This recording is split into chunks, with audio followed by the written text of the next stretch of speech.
Great defeaters, new and old, welcome back to another jam packed and special episode of The Breakdown with your hosts, Face the Kid, Tony, the Pugilist Boy, and we are the children of the game. Tony, how are you, man? My friend, I am well. I am well. I am exhausted though from a big weekend of sport. And you and I were watching boxing like pretty much non-stop for a good 24-hour period. There was so much action. But when it rains, it pours, and we should not be unhappy about April showers, as we should call it. April showers. Wait, is that what we're calling this episode? Yeah, April showers. April showers, man. It's raining. It's raining boxing and combat action. I mean, And long may it continue. I hope that the people in the chat are sharing your same thoughts about boxing only with that comment there. But you know what? Let's keep it moving. Let's just find out who's in the chat because yeah, we gotta get a move on this one. All right. So big up first and foremost in the house, Mulla, who is also a member. Thank you very much. As always, we thank our members first and foremost because they're the ones that put their money in their pocket and support the channel. Big up also Chris Collymore. Big up to Fight Fan TV. Big up Jay Lands in the house. Hardest working man. Andrew Cohen. Big up my guy. And let's go. Good stuff. Good stuff. All right. So we've got a lot. We had a chat. When was it? Yesterday about kind of what we're going to talk about because there was that much in there. So my question to you is, do you want to go special mentions type stuff first, or do you want to kind of put that in the middle? Where do you want to go first, and we'll just see what we remember because there's a lot to so you're the notes man. I'm not really man. the notes I've got notes left, right, and center, but I'm gonna go with the special mentions. Okay, hold on. Before you go with the special mentions, 1 second. Jam Down 187, big up yourself. And Dan the man, I don't know why Tony missed you, but I never forget you. And you're the hardest working guy on Twitter. Never let anyone take that title away from you. Untraceable, big up to you. And Jonah 31, another member who Tony apparently missed, but that's okay. He's on job. He's on what is it called? Like learning at the moment. He's on performance review. Oh no, my apologies. When I scrolled down, it stopped at the first comment was Mulla.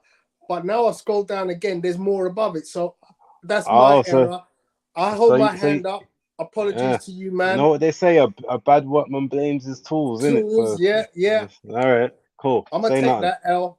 But nevertheless, like I said, don't worry, he's on performance review, but he's, don't worry, he's gonna keep his job. It's gonna make him sweat a bit. Appreciate that, brother. I appreciate that. So let's talk about the honorable mentions, and then we can lay into the big things. So I wanted to mention, as I always do, some of the up and coming acts that are always on my mind when I look at boxing. Hi Jennifer, how you doing? Always looking out to see who is a potential world champion or at least a potential world title contender.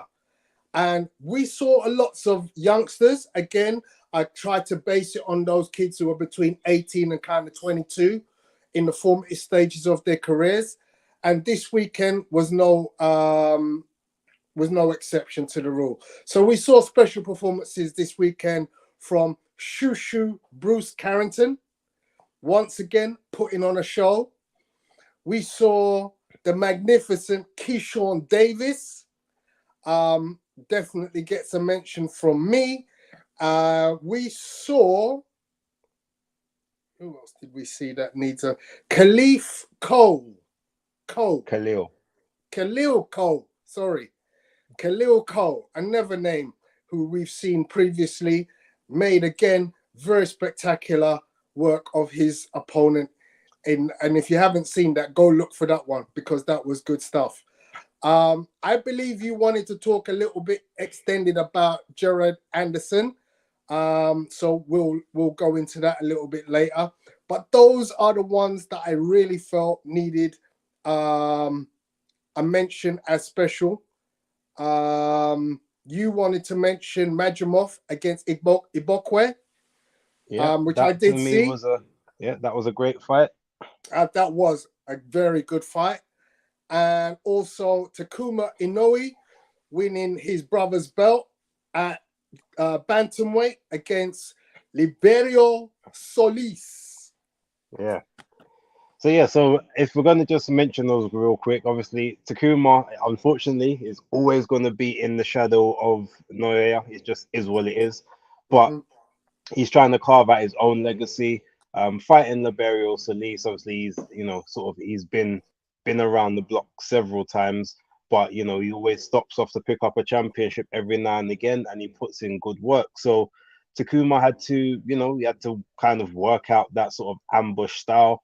Um, didn't have a huge amount of power, but he basically just controlled the whole tempo of the fight. And I feel like no matter where he was in the world, he would have won it. It's not like, oh, it's because it was in Japan. No, he just like he overcame, a opponent that he was just faster than, had sort of better fundamentals than, and yeah, just done his thing. So I just wanted to give him a quick shout out.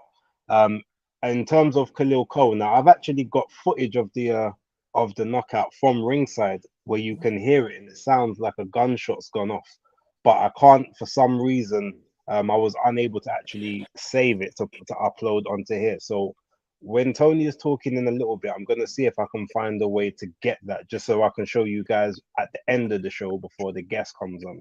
Because the knockout itself, I'm sure everyone's seen it by now, but hearing it from ringside and hearing the sound it makes, like yeah, it was devastating because I didn't hear that on the broadcast. So that was the only reason I really wanted to show that. But yeah, Khalil Carr, I've been high on him for a couple years now. Ever since I've heard about him in the amateurs, and then since he signed his Matchroom debut, obviously didn't necessarily do the impressing in the first couple fights. Missing weight, all that other stuff, being a little bit unprofessional. But he looks like he's there now, and as soon as that confidence comes in 100%, like I think we got the makings of a special talent in that light heavyweight division. Although he has spoken about potentially moving down to 168. I don't know. I don't know if he'll actually get down there in any decent fashion. So I'm quite happy for him to stay where he is and mix it up with the rest of the light heavyweight division because it's one of the ones that we admire quite a bit. But yeah, that's my special mentions done. How about you? Do you want to talk a bit more about yours, or are you good to go? No, I mean pretty much. I don't know how much you want to go into the Ray Ford win because you also had that as a main event kind of talking point, but for me that was a special mention. No, we'll talk about it very briefly. I mean, that's Okay. not a special. I feel like that deserves its part of the segment, but Mm-hmm. you know. So where are we gonna Cool. go first? Which card are we taking? Well, you Bearing in know mind, I me. know you didn't see the Showbox card, did you? No, Yeah. man. I mean, I Don't worry, have Wolf. I have that knockout, that finish on. So I'm gonna upload that in a sec. But I like to go chronologically. So Saturday morning, um, the zone show from Japan. Um, to me, some good action, and another special mention was the kid who was the former kickboxer. You know his name. Tenshin Nasukawa. There we go. Always trust my guy. He knows those guys. For a rookie coming out his first boxing match, yeah, not bad, not bad showing at all. But His yeah, footwork was atrocious, though. We can't just like give him praise without necessary criticism. He needs to work on his footwork very, very quickly. very true. So it's on to the main event of that. If I could let you talk about the Kenshiro Teraji versus Anthony Anthony Olascuaga. Olascuaga while I Yeah, do sure. my bit of magic that I'm doing here. All right, so mute yourself, please. Thank you. All right, so for anyone who hadn't seen that fight, now it wasn't the easiest to get a hold of. Some people had it on the Zone if they was using the Fire Stick via like the Zone Spain. I know that's how Tony saw it. I know that's how I think Danny from Fight Fan TV was watching as well. Me, I was lucky enough to watch this fight via my Amazon Prime account. I have a VPN on my phone, so I just VPN'd myself over to Japan, and lo and behold, it was there on my account to stream. Within my account, so no, there was no illegal links. It was all above board. And yeah, the entire card pretty much was entertaining from top to bottom. Um, but if we talk about just that main event, now, I know for a fact that Kenshiro Teraji was very apprehensive about taking this as a last minute opponent because the initial opponent pulled out with injury. He had two substitutes left. I can't remember the name of the other guy, but it was that guy who I think potentially already has a fight coming up, and then there was Anthony Olascuaga.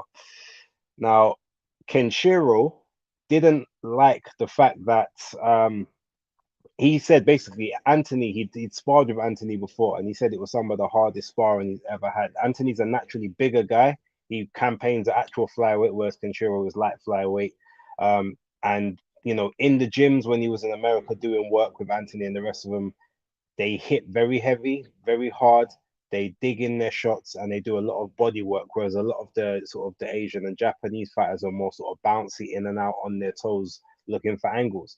So he found it very, very difficult in those sparring sessions.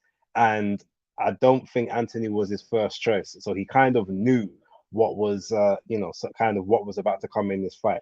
And the first couple of rounds, you could see he was very tentative, trying to basically stay on the outside, stick a move. Um, Anthony was actually digging in some very good body shots to start off with, and there was a couple times I saw the look on Taraji's face, and he just looked like, oh, this is gonna be a long night. There's times he got hit, he was getting sort of hit clean with the overhand right a couple times as well.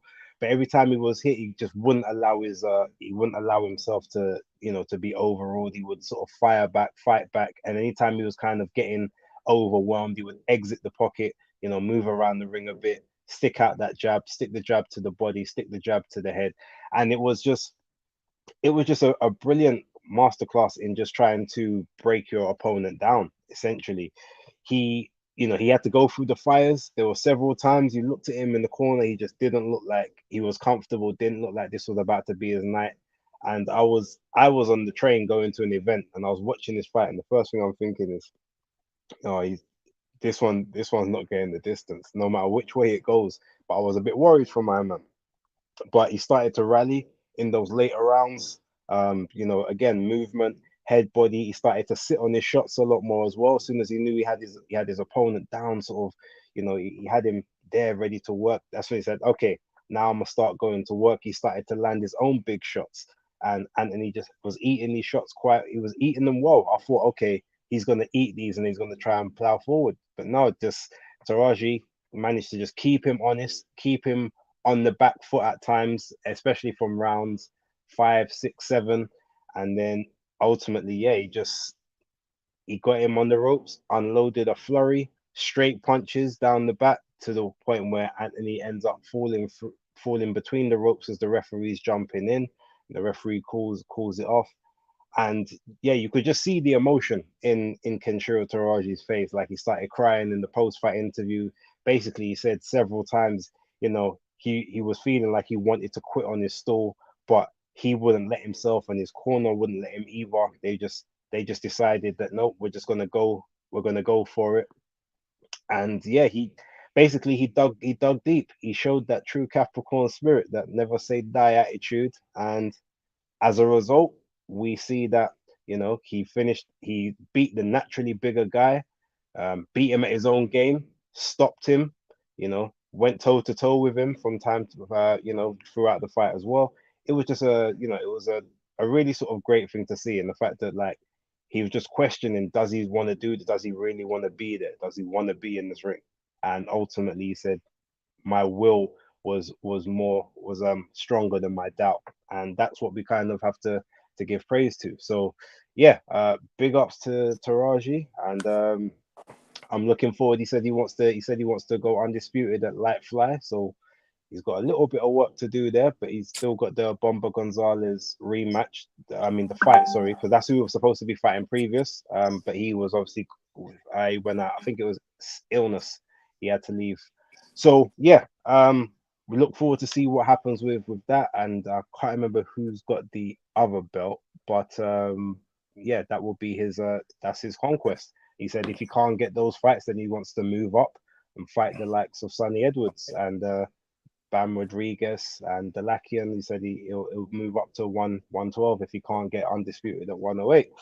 So let's see what's next for Kenshiro. But yeah, it was a great fight. I thoroughly enjoyed it, and I will be logging back onto my VPN after the end of tonight to watch it again.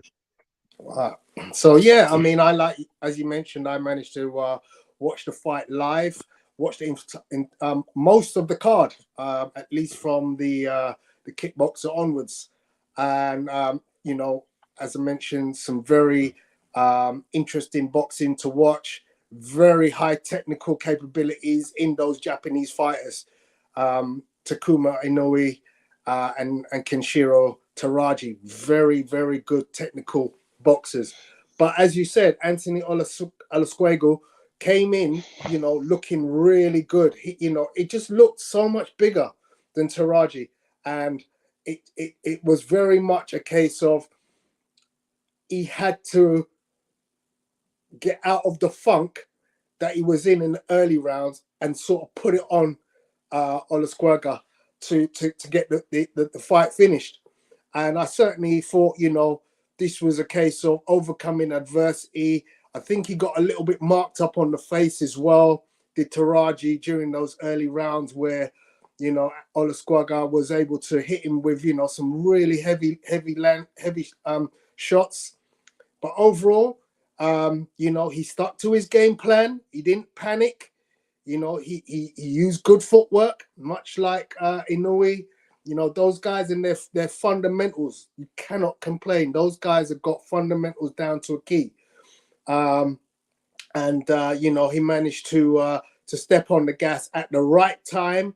I think for me, this was one of those cases where the fact that he had been in better fights showed, because I'm pretty certain had Olascuaga been in more fights, you know, 5 fights prior to that outing on Saturday as a professional, really wasn't enough for him to know what it was going to be like in the championship rounds. So to me, Olascuaga can look back at this and go, you know what, I held my own through 8 rounds easily against the world champion, and you know, I can come back, just, you know, do a few warm-up fights and come again. You know, he now knows what that experience feels like at the top end. But yeah, very good fight, very enjoyable. So we move on to the next. Hold on, just before we do that, got to big up a few other people in the house that came in. Right, so G Chain, big up to you every Welcome. time. Andrew Cohen, Brush, yeah, big up to you, man. GGMU, you don't know. Boxing, Beats and Rhymes, man like Beats, bless up. Thank you very much for tuning in today. Highly appreciate it. Obviously, anyone who's not subscribed to Beats, make sure you do. Some of the best content on YouTube. No cap. Definitely. I look forward to every single video he puts out. The only Yeah. thing I hate about Beats is you just think he's getting into the good stuff. He's getting into his bag. All of a sudden, the video just ends. There's no way that you don't realize the video's about to finish when it finishes, and you're like, you're upset. And, no, I want more. Like, what are you doing? But outside of that, Beats is the best in the game. So big up to Beats and big up to Mr. Riri as well. All right. Yeah, definitely. So I've just endorsed what you said about boxing, Beats and Rhymes. One of the best in the game, easily. So guys, do go over there and subscribe to that channel, because it is great content. all right. So which one are we gonna do next? And which card are we gonna go? The Zone? We're gonna go ESPN, or we're gonna go Showtime? Showbox. And do Showtime, yeah. So Yeah. I Fundora mean, I didn't and see it, Mendoza. so but you You go and tell us what you saw. I've got a little bit of footage of the Fundora ending, but other than that, you give us what you saw. So you didn't watch the fight? Oh wow. Which Okay, cool. No, quick. That's fine. We can get through this one nice and quick then. Shout out to Bruce Kai just before I get into that. But yeah, so essentially, Sebastian Fundora versus Brian Mendoza. Now, this is one of those fights where I knew it was going to be a very tough fight for Sebastian Fundora. Like, even though he's got this 6'6" frame, he does not use it in a way that keeps him safe from his opponents. He doesn't have a great jab. So because he doesn't have a great jab, um he seems to basically give up his real estate, give up his height and reach. He'll collapse into the pocket to try and use his height and size to maybe lean on guys and try and work up close. Now, being that he's got these very sort of elongated arms, if you're in there against guys that are good inside, with short hooks and counter punches, it's just a nightmare style. Now, Brian Mendoza is very good mid-range to inside. The thing I didn't know about the fight before actually even commenting on it myself is the fact that Mendoza is actually trained by Ishmael Salas. Now, I don't know how long he's been trained by Salas, but ultimately, when I saw Salas in the corner, I said, "Oh, this could actually be very interesting now." Salas just he seems to have that special dust. There's no one trained by Salas that gives you an easy night's work, and this was definitely one of those situations. So essentially, with regards to how the fight played out, like Mendoza kind of just stayed on the inside. He would work the body a little bit. Sometimes he would get sort of kept on the outside. He would roll slip under shots, try and see if just so he can find a way to sort of get on the inside. He would catch a couple uppercuts from Fundora at times, but they were never sort of like the hardest. But there was a couple times I see him basically he was timing. He was looking for that overhand right to land on Fundora. And there's a couple times where he landed but not clean, or it might have just maybe hit top of the chest or the shoulder as he was sort of leaning back. And you say, okay, that's the shot he's looking for. But what he basically done was he kept throwing that shot to make Sebastian think that that was the one to start looking for. And then ultimately, when Sebastian got comfortable thinking that he can do his uppercut and then lean back before something comes back at him, yeah, Brian Mendoza basically he changed the trajectory and he came instead of the right overhand, he switched over to the left, which Sebastian did not see coming. Boom, which wobbled his legs to the point that he was like, "Oops, I don't really know what's about to happen here." And then there you go. Right hand straight over, no defense, and then he even caught him with a left hook on the way down just for good measure. And at that point, as you can see, like Sebastian Fundora just is out. He doesn't really know where he is or what he's doing. See, he switched the angle. He had Sebastian thinking that overhand right was gonna be what he was aiming for the entire time, but nope. He set him up so that he would trade off his right side to throw the left uppercut, and then as soon as that happened, yeah, he went over the top of the right, over the straight right because it was almost like a lazy straight right that he threw out there, and yeah, just caught him with it, and that's all she wrote. So, brilliant upset for by Brian Mendoza. He now becomes the interim WBC 154-pound champ in the men's division. There is no, I don't know if there is actual rematch clause on that. There may potentially be, as it was obviously a voluntary shot supposedly. But yeah, we just have to see what Fundora does next. Me personally, I think he needs to move up to at least 168. Being that tall, draining yourself down that far, I've seen several times when he's getting hit, he's got no resistance because there's no body to absorb shots. Because the shot he got hit with wasn't the hardest. So it's hard to say that, oh, if he was at maybe a bigger weight class that he might not have been able to absorb that a bit better. But yeah, this might be one of those times where sort of being that much bigger than your opponents actually comes into your detriment as opposed to your um to your advantage. And I think that a lot of people have said that he was kind of a knockout waiting to happen just by the right person. I mean, the blueprint was kind of set, by Erickson Lugan. But yeah, now we hopefully we'll see what happens. We'll see what happens with him moving forward, and also Brian as well. But yeah, I thoroughly enjoyed that fight. Let's move on. Cool, excellent. Other fights on that fight card that you want to mention? Nope. The only other fight I watched, there was three on the main broadcast. I watched Brandon Lee versus Pedro Campa, but I mean it was a fun fight to watch, but it just goes to show that the general standard of PBC fighter can't really compare to that of Top Rank, because Teofimo Lopez dealt with Pedro Campo quite handily, and Brandon Lee essentially went life and death. Even though the scorecards he got didn't reflect that, but you watch that fight, they definitely weren't no 91, 99 scorecards or 98, 92. But yeah, he was nothing really to write about. He's got more work to do. It's that simple. Let's move on to the next card. Okay.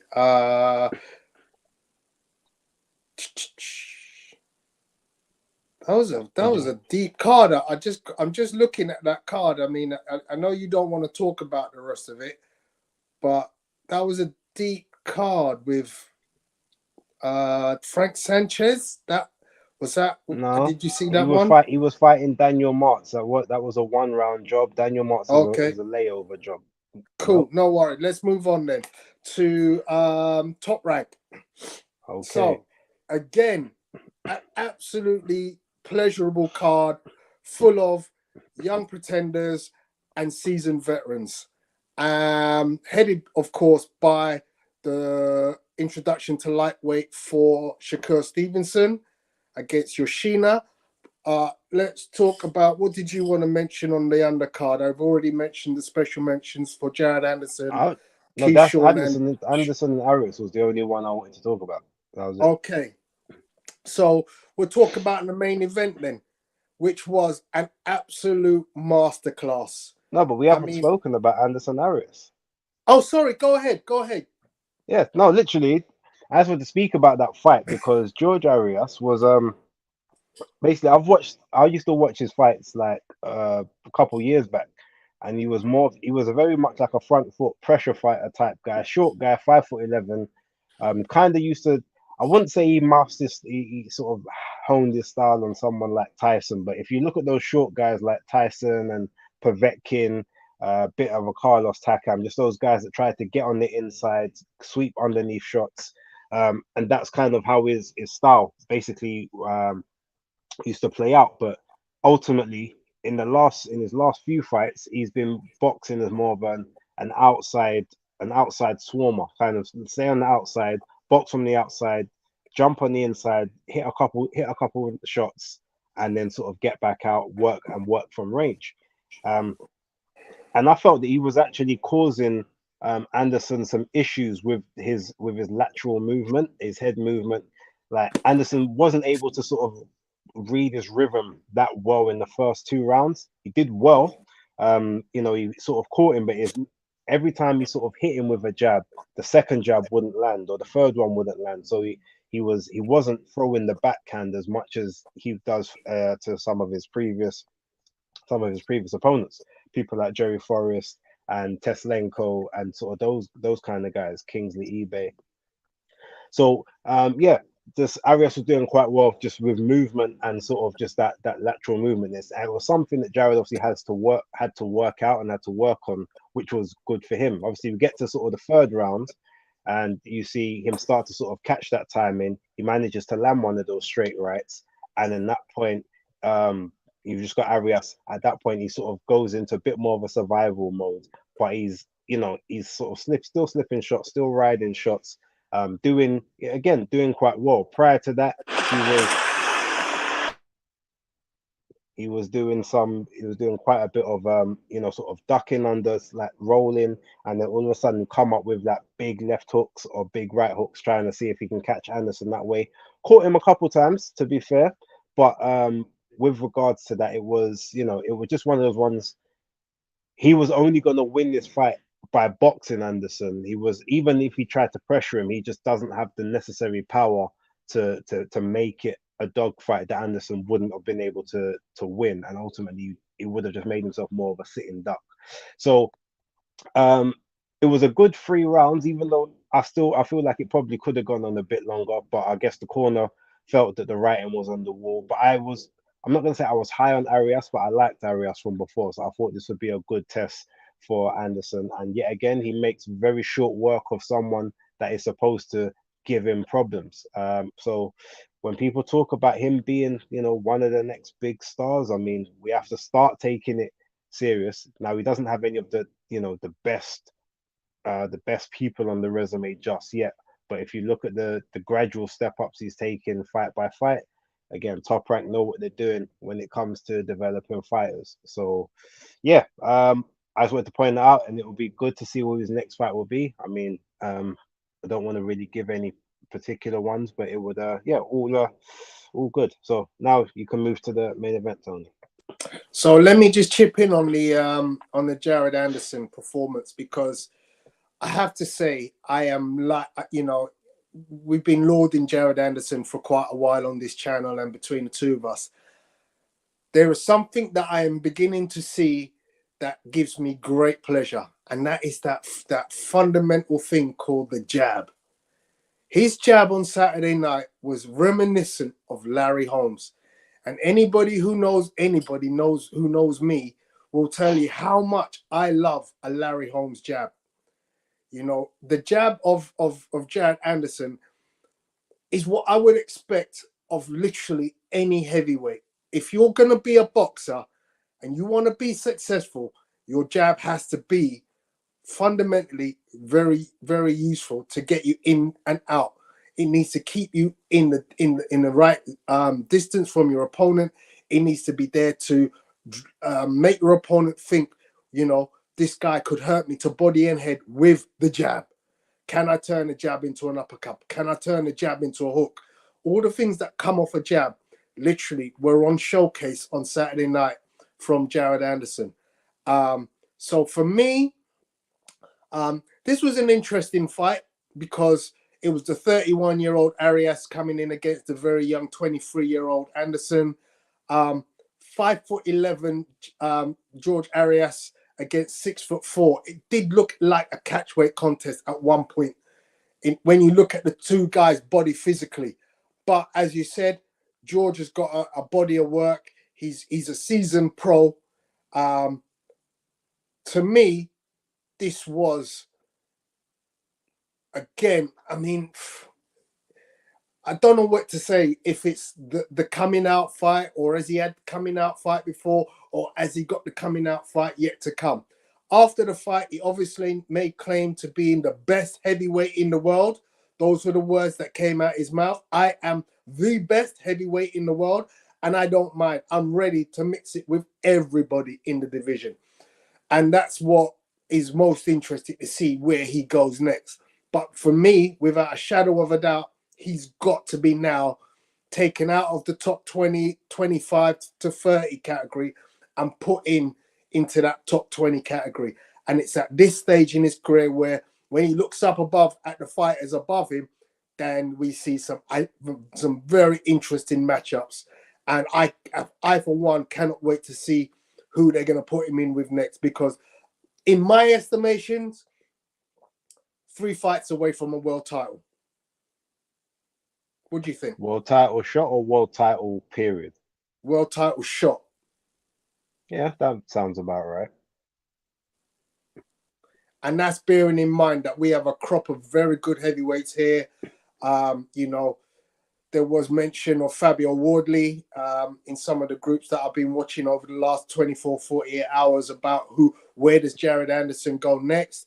But yeah, there is literally, the heavyweight division right now is full of a lot of killers. There's still the likes of Ortiz, Frank Sanchez, Ruiz, Joseph Parker, Takam, etc., etc., etc. So he could take his pick of which fighter he chooses to fight next, but I expect it to be a top 20 fighter, and therefore it should be somebody that will give him a good test. And yes, Bruce Kai, you're absolutely, Makhmudov would be a great shout at this stage because Makhmudov, I think he's ranked top 5 in one of the governing sanctioning bodies. So yeah, without a doubt, that would be a way of him getting into one of them, high up rankings in the governing bodies. Let's move on. The main event. Super chat. Oh, nice. Read that. Fury, White, AJ, Zhang ain't taking Jerry Forrest out in 2 and George Arias in 3. Trust me, guys, the truth. He can beat top 10 guys, top 10 governing body guys right now. And yeah, I'm totally in agreement with you, Dan. I believe Jared has shown me in that destruction of George Arias and previously that he's now ready to take on the elites, or I wouldn't call them fully elites, but the ones that are considered elite in that division. Bless up, Danny, for the super chat. And there's a question here for you just before we move to the main event. Lucan says, Tony, did you just mention Ortiz with a straight face? I have to. I'm sorry. A lot of people have written off Luis Ortiz. I don't. If you don't have him in your top 20, because don't forget I mentioned top 20. I didn't mention top 10. Yeah, he ain't in my top 10 by country mile. But if I extend it to top 20, he's in there for me. If he's not in yours, I understand. You might have David Adelaide in your top 20, sorry. To me, Ortiz is got more fundamentals than David Adelaide. So, it's pick your poison. Okay, cool. All right, main event time. Let's go. Oh, yeah. So, Shakur Stevenson fighting his what do they call it? Rookie fight at lightweight. No, his debut. His debut fight at lightweight against I forget the guy's first name. Oh, Shirashio Yoshina.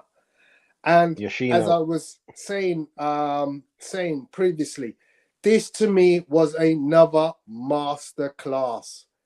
I could not wait.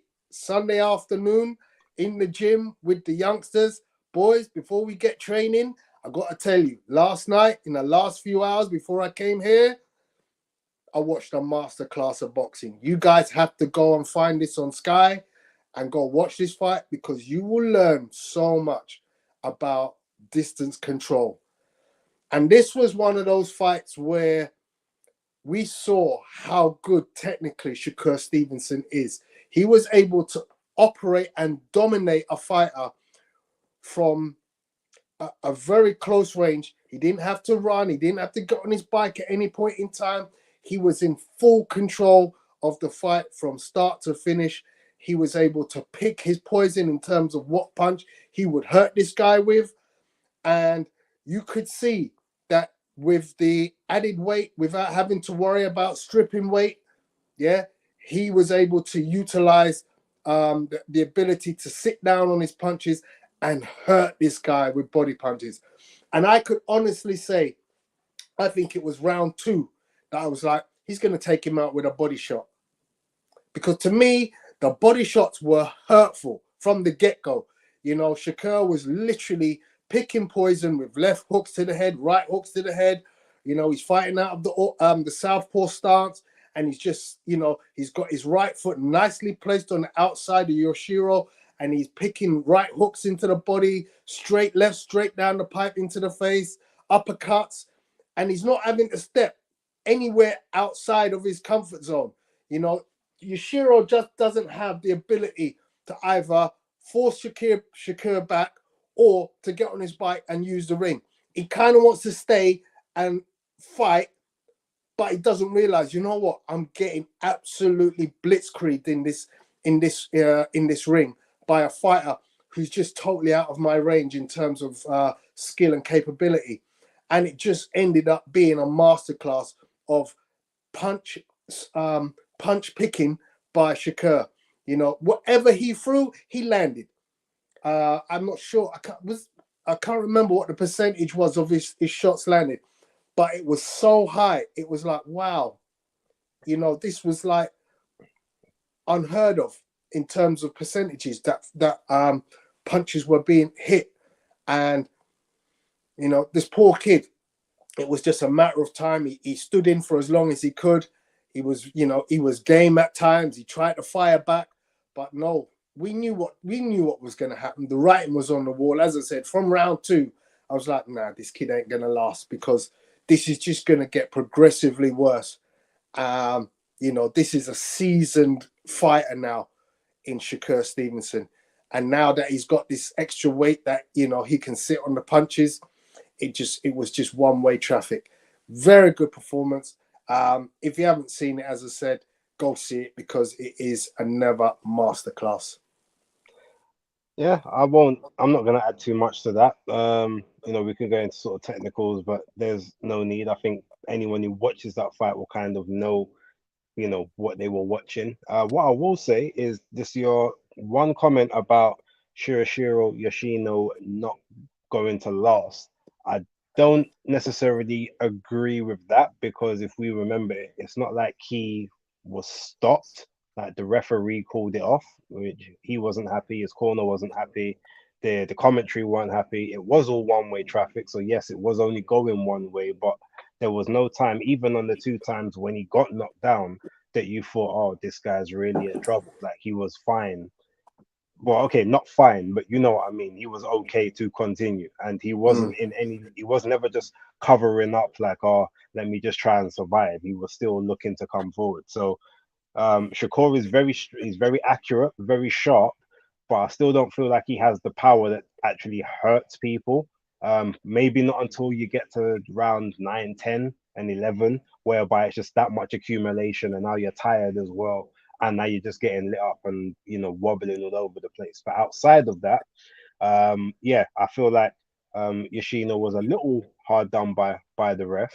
Um, but Shakur, yeah, it was pretty much one-way traffic, and I don't think Yoshino landed more than about 20 punches in the entire fight, in the entire 6 rounds. So yeah, that just goes to show that how good Shakur is, and literally the world is his oyster. There's very few people that are going to be able to deal with him. But look, I mean, when it happens, and he's gonna be one of those people that only ever gets beat by the weight class as opposed to the fighter. So yeah. mm. So Bruce Kai says Shakur has attributes of Money May and Pretty Boy Floyd combined at the same time. So good. So obviously, you can see Bruce is as enamored by the kid's capabilities as I am. Um, and I met Shakur out in New York a couple of years ago. He's on my Instagram post today. You wouldn't ask for a nicer kid. He's really such a nice guy. He took time to have a little chat with me while I was there in New York, and just seemed like a really, nice, pleasant, well-mannered, humble fighter. I can't help but think, how the hell does a guy who's got those kind of skills in the ring have those little dimples? He's just got the cutest little face, and it's like, nah, he just looks too sweet, and he's always got that grin on, the full teeth grin. So you're like, how's that guy a killer in the ring? But his face is so cute. Muhammad Ali All right. 2.0, yeah? Tony, let's move on to the zone before people start throwing accusations at you. All right, let's go. Okay, let's go. Let's go. Right, so what fights did we agree on? So we didn't, even though we didn't basically speak about Madrimov Igbokwe, just to let you guys know, if you didn't watch that fight, please go watch it. It was a very fun, entertaining 10-round scrap. Igbokwe has got a chin made of something.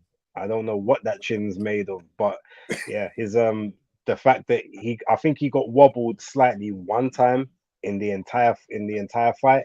He was always firing back, always trading. Now, obviously, he was a naturally bigger guy than he was a naturally bigger guy than Madrimov, so that probably played into it a little bit to be able to absorb some of that. But he took lever after lever. So yeah, we definitely just want to give a quick shout out to him. And if we talk of, let's see, which all right, so there was the Ford Magdaleno Topales and Bam. So if we just kind of summarize all three of them, I guess, because um, I guess the biggest one, you had sort of Raymond Ford versus Jesse Magdaleno, sort of a step up fight. He pretty much didn't put a foot wrong all night, basically. If we're gonna keep it real, like he's definitely showing that the skills he's been learning are sort of now in, they're in effect. They're showing, sort of he's definitely at a point where he's ready for the step up to the next step, and that next step just comes just before the world title. So right now, he definitely needs to be in there with more former world title contenders, or to get himself into mandatory positions. But yeah, just wanted to give a quick shout out to him. You got anything you want to say about that fight, real quick?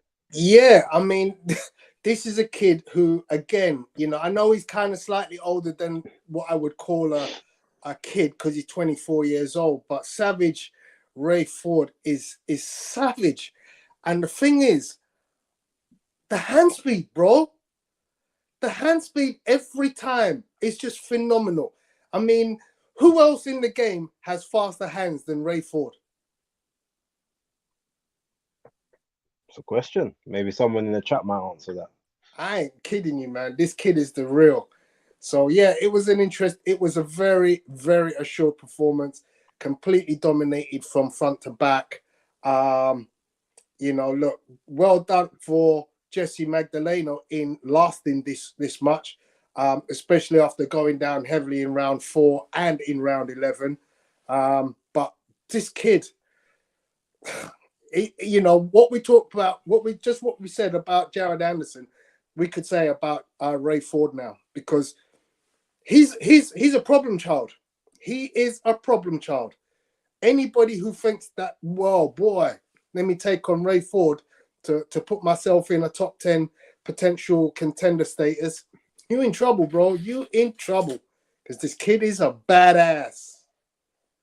Okay, cool, cool.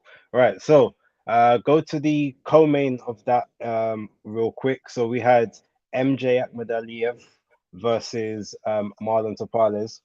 Now, this was a quote unquote upset. I guess I could say it was an upset, but it wasn't one of those, like, those shocking ones, because you expect the A side to win, but someone gets into a mandatory position, they always got to be taken seriously. Um, the key to this was the fact that Akhmadaliev didn't really throw anything significant until, like, maybe round 4, which could have been the first potential round you actually gave him. So we gave up the first 3 rounds of the fight instantaneously, and then after that, you had round 4. But then in between the others, a lot of them were very nip and tuck, and even when he was, on top and aggressive, he was still sort of getting hit with counters that, if the judges could still see that and say, all right, yeah, that landed, that was significant, he can maybe steal that round. When they got to round sort of 10, 11, and 12, then yeah, Akhmadaliev actually cleared those 3, cleared all the championship rounds for you to say, okay, if you gave him a couple of the earlier ones, he maybe made it. But ultimately, 2 judges saw it that Tapales got 7 out of the 12, and inexplicably, one judge gave it to Akhmadaliev by 10-2, basically 118 to 110. But I don't know how that one came about. But I guess you see what you see on the night. Quick point, Go if I ahead. may, on the scoring. Just, I don't know if you're aware of the fan scoring thing, that you can see the fan scoring on BoxRec, but the fan scoring on BoxRec had Akhmadaliev winning 115, 113. I Okay. always find that interesting. Well, I mean, it was a 115, 113 fight either way. Potentially, you might say 116, 112, but when you go to like 118, 110, I feel like, yeah, that's way too wide. But Mm. have you got anything you want to talk about that one? And we can move on to the last fight. No, no, that's it. That was it for me. Okay, so then last but not least, of all the action that was over the weekend, and apologies guys, we sometimes, we go into the deep dives, but not today. We're just talking generally about how we felt watching them. So you had Bam Rodriguez versus Christian Gonzalez. And look, it was a very workmanlike performance by Bam. Basically, Christian he's by the way, he's not 32. He's actually just turning 24. So I don't know where they got their their ages from. But yeah, funny side note. But yeah, Bam basically had to stay on the front foot because Christian was actually boxing a lot more than I think Bam was expecting. Bam did quite well cutting off the ring, but sometimes every time he was exiting in straight lines, Christian would be able to catch him with sort of looping rights, sort of the jab as well. And Bam basically won the fight by being the heavier handed of the two. If he had less heavy hands, I don't think he would have I don't think Christian would have been as concerned with what was coming back, and I think he would have actually been throwing more combinations from the outside as well. As we saw that he actually broke Bam's jaw in the sixth round, so Bam battled on for almost 6.5 rounds basically with a broken jaw. He won the fight comfortably. Like I said, he was when he was cutting off the ring, I felt he was actually doing very well. He wasn't just following Christian around, even though Christian had very good footwork and movement. But yeah, it was a okay performance. But now the one question that you maybe have to look at is you say that Bam had these two tremendous performances against Quadras and Rongvasai, these two older guys. And now you have the Israel Gonzalez and Christian Gonzalez fights where he still wins, but he doesn't look as good. Does that mean that maybe he was just being flattered to deceive with the older guys, slow footed, who aren't as quick as him? Or is it just the fact that these guys just had a style that hasn't really dealt with as much in the pro game? Or is it a combination of both? Or maybe he as good as we really think he is? Or was it just the fact that he was just fighting the right opponents? We don't know, and I'm not saying yes to either way, but it's just a question because you have two performances back to back now that weren't the greatest, even though he won both of them fairly comfortably. But you just there's questions that you have to kind of ask based on how dominant he was in the previous two fights before that on the main stage. But what was your thoughts? So yeah, you raised a brilliant point in relation to those performances and how they can be viewed now, because the one thing I came out with by the end of this fight was this shows me the blueprint to beating Bam, because in no way does Christian Gonzalez have anywhere near the kind of punch accuracy of your Sonny Edwards. He doesn't have the ring generalship of Sonny Edwards. So this to me was like, I'm looking at this fight and thinking, this guy is giving Bam a lot of problems, because what Bam likes to do is set his feet. As a southpaw, he likes to set his feet and then move into angles, very much like a Lomachenko does, and find himself on the outside of where your foot is and be able to hit you from angles that you're not expecting from. Yeah, he's very good at that. At no point in this fight was he able to do that, because Gonzalez was constantly on the move, getting in and out with his flurries, and so much so that it seemed to offset everything that that Bam wanted to try. So, from the very first round, I gave the first round to Gonzalez. He basically upset the rhythm. I thought that in that first round, that Bam was basically just looking and trying to see what he could do in terms of working out his timing.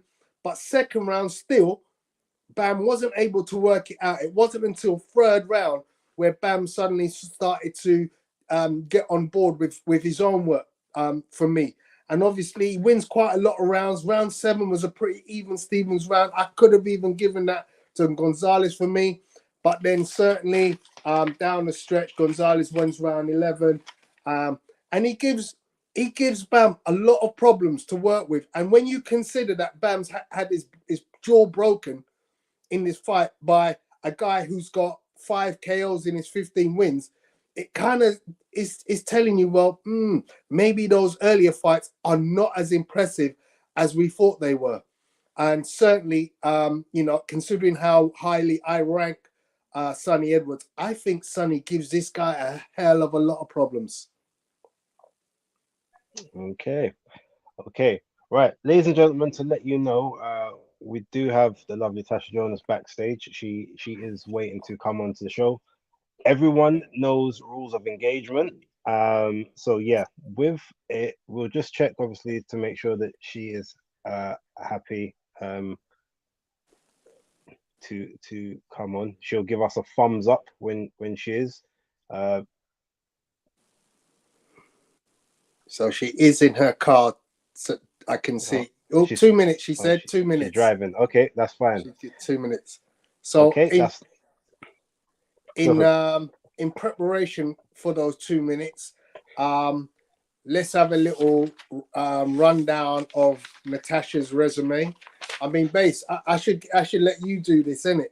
I got a little 1 minute clip of some of her stuff. Do you want to just tell us about um, you know, Tasha and her career to date Well, while this you've runs? got the paper, right? So run I through the do. paper, seeing as you like to go for it. All right, so here we go. So, ladies and gentlemen, introducing the British Female Fighter of the Year, as voted by the BBBOC, the current WBC, IBF, and WBO light middleweight champion of the world. I like to make mention that she is a fellow Gemini, just like myself, at 5'8", with a 16 fight record of 13 wins, 8 by KO, 2 defeats, and 1 draw. She is the 2009 European Super Featherweight Gold Champion in the amateurs. She's the 2011 European Light Welterweight Bronze Medalist in the Europeans. She's the bronze medalist in the 2012 World Championships at lightweight. She is a 2014 Light Welterweight European Champ silver medalist, 5-time ABA champion in her first 5 years as an amateur. Let me tell you that, following her football career being stunted by a unfortunate injury, she took to boxing, and straight from the get-go, this girl was the real deal. She came into the game, she dominated from the get-go, she cleaned up domestically, she set her sights on world championship glory, she became a pro, and lo and behold, she is now the 3 belt champion and the ring champion. Am I right as well there? And the ring belt champion. So she's sitting in the back now, getting ready to come on. I want to see some hand claps in the chat, because without a doubt, one of our best. Let's give it up for Natasha Jonas.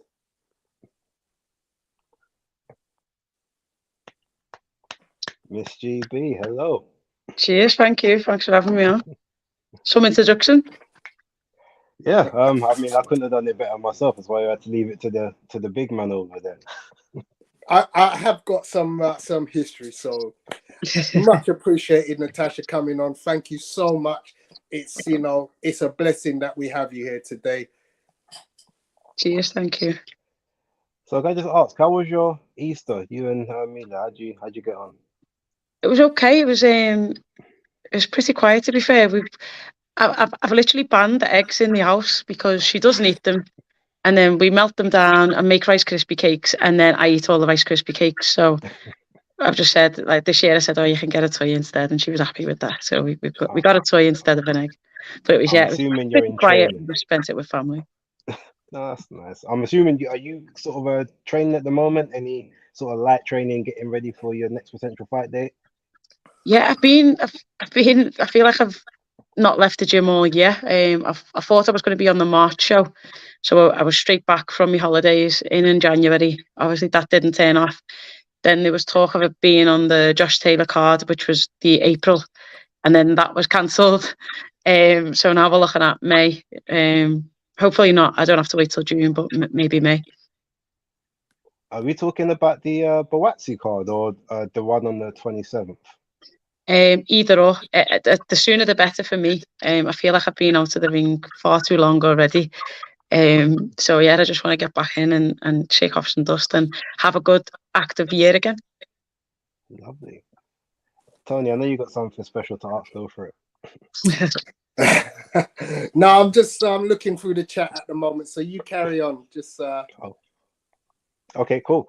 So I want to kind of take it back to a bit more towards the early part of your career. Like, um, when you turned over from the amateurs to pro, like what was at that particular time, what was the sort of the thought and the rationale behind it? Because I feel like you obviously you're such a decorated amateur, obviously you'd had your little kind of setbacks, and then sort of everything else took place. So what made you then say, all right, pro career is we're gonna give this boxing thing a go professionally and see where we get to?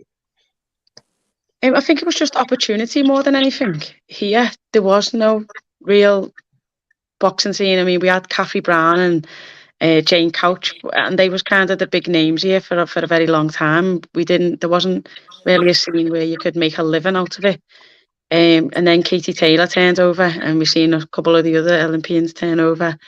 And I suppose it was just opportunity. And at the time, I'd had 2 years away from boxing, and there was kind of something about my amateur career that I wasn't fully happy with. Maybe it was because of the injury that kept me out of going to the next Olympic Games in Rio, and it was kind of taken away from me that it wasn't my choice to leave, really. Um, Maybe it was that, I don't know. Maybe it was not getting a medal in 2012. I don't know what it was, but there was something that was eating away at me, and like I was thinking, right, I need to right a wrong. I hear that. Makes sense. Makes sense.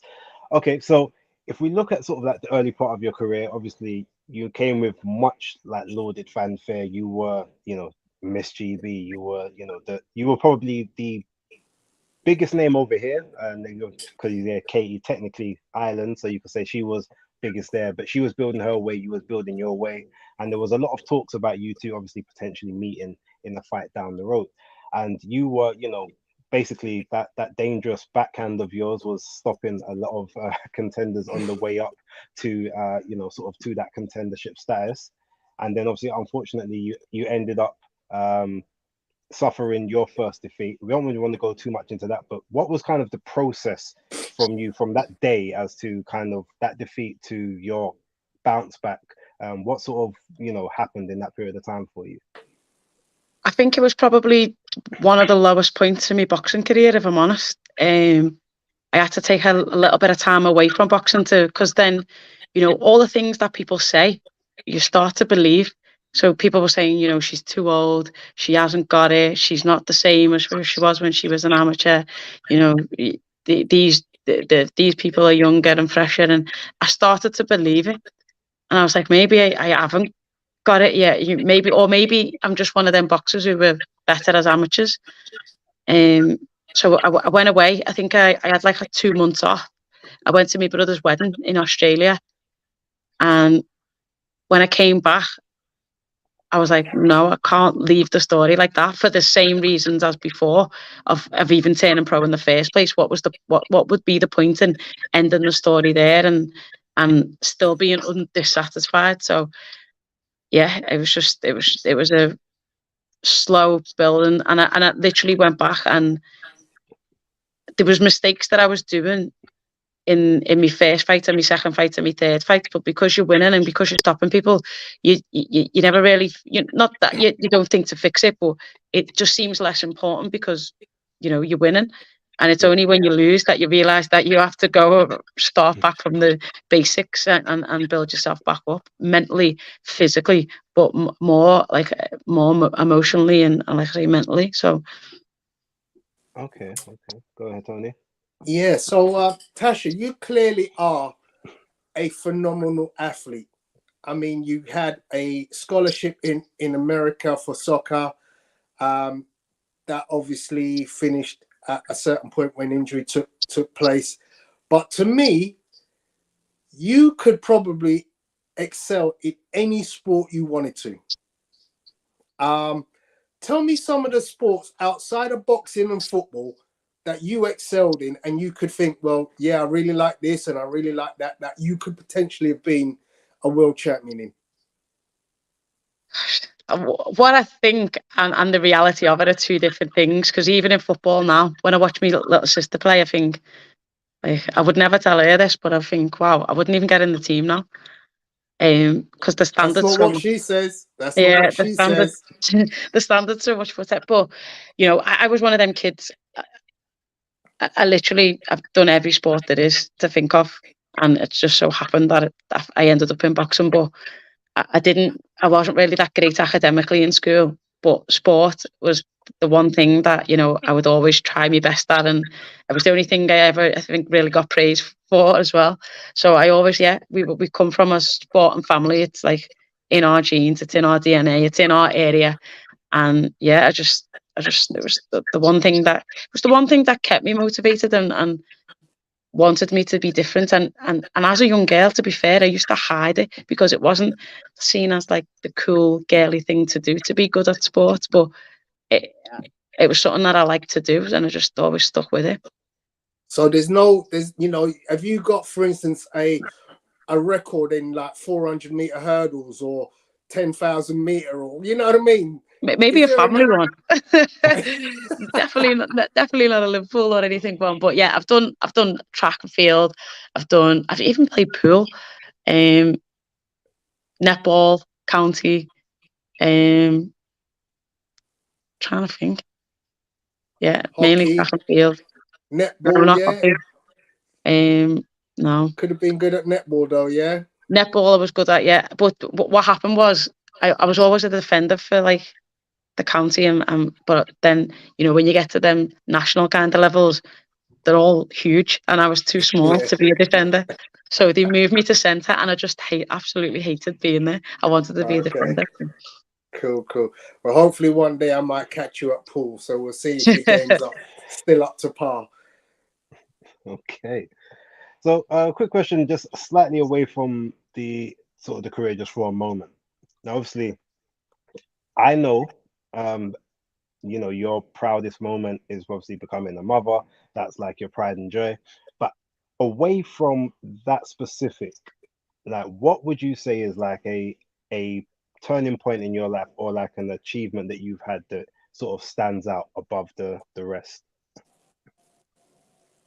Um, like away from boxing and away from being a mum. Yeah.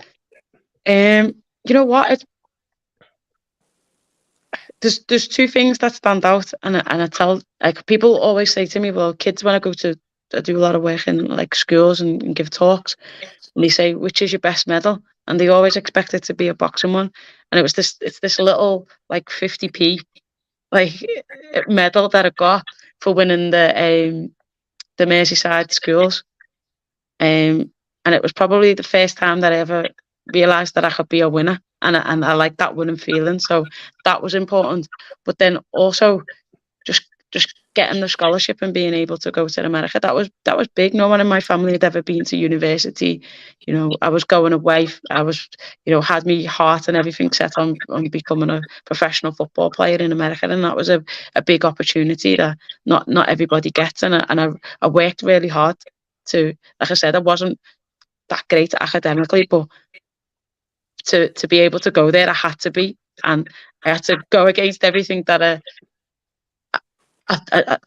challenged myself in different ways, because I didn't think I was ever that clever enough to go. But then the motivation was the sport, and when I was going through that process, I realised that if I applied myself in academics the way I did in sport, then there'd be no issue.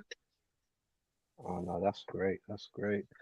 Okay, so I guess a bit of a segue to that. In again, when it comes to outside of training and everything else, like, do you get much free time? I mean, I know you're an incredibly busy person, but with whatever free time you do have, like, what kind of things do you like to do? What is free time? What is free time? I had to Um, check. Yeah, so I do all my running about, and I try and get that done before 4 o'clock. And then I pick the baby up and do every single running about that she has to do. So I do all the mum chores then. She's, you know, Monday karate, Tuesday swimming, Wednesday netball, tennis, Thursday dance, Friday something else. And so I'm doing all their gymnastics. So I'm doing all their running about. But, you know, I spent a lot of time being away from home and being away from family and friends, and I don't get to always, enjoy them big occasions because there's a lot of sacrifices that you have to make to be an athlete. So I just enjoy being around my family. Like my poor nan, I have my nan up the wall. Like my nan's is like the central house for everybody. Everybody's got a key. Everybody goes to, and I probably go to my nan's like six days a week, and just see everyone. And on the weekend, I go there most of the time, just chilling, just to be around everyone. We are a very close knit family, and like again, I'd never tell them, but I do miss. When you're in them training camps for 10 weeks, there's a lot of things you miss out on, and I just like being around everyone and enjoying it. And my little girl does as well, to be fair. Cool. So, I mean, unlike Base, I'm also a parent, so I totally understand where you're coming from when it comes to spending all your time running your kids from one social event to another social event, and trying to find your own time is very difficult. But I do want to pick up on something you said, because it kind of alludes to this situation where these are your words. I am telling all the little girls and boys with big dreams who work hard to always believe in themselves and never give up. Now, I know that you've been such a community champion. You used to work, I think it was for the BBC, working with the community, and I know a lot of kids will look up to you because of you're constantly in the media. You show yourself out as a very humble person. I myself do a lot of mentoring with children, and obviously it makes me pleasure. Gives me pleasure to sort of see that you're a person of your community. You're very much into your background there in Liverpool. You and your sister have done so much for your community. I've seen the things that have been made since you guys' success in and around your local area. Tell us a bit about your work with the community, because to me that I think needs some mention. Yeah, I do a lot of work with community groups. Like I say, I've probably been into most of the schools, primary especially, but most of the schools within a 5 mile radius of where I grew up. I just think it's really important, to see, for young people to see people like them, go on and achieve something, even when none of my mates wanted to be footy players or boxers. In fact, I had one mate who played footy, but just because they didn't doesn't mean that I didn't want to. So I like, you've got to be true to yourself and stay true. And in the area that we come from, it's so easy to get caught up in things, and Liverpool's sometimes in the media for some horrific things, with like the Anthony Walker, like the shootings of the two kids, and that shouldn't be a representation of who we are as a city, because 99% of the people of here aren't like that. And it's important that the kids see that as well, because that's not the life. And there's so many opportunities, and you've just got to, you just got to believe it and see it, and and not be afraid to be the first. And just because nobody's done it doesn't mean that you can't. How was life growing up in Toxteth? So I was born just after the riots, and there's a lot of unrest in the city. There's a lot of division. There's a lot of unemployment. There's a lot of drugs and whatever, and violence. And but to me, it was just home. That was like they was all the things that everybody else called it, but for me, it was just home before the street lights come on and all that stuff. So it was tough. It was working class. We didn't have much, but nobody around us had much either. So, like I say, we were a very close family. Grew up with in my nan's, and my mum was a young mum, so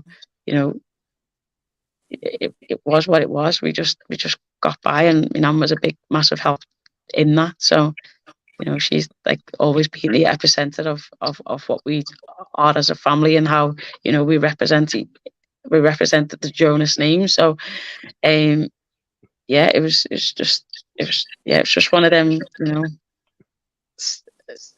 just one of them growing up. Yeah. Yeah, I mean, look, Base and I both have, areas that we grew up with, based in Southeast London, myself in Northwest London.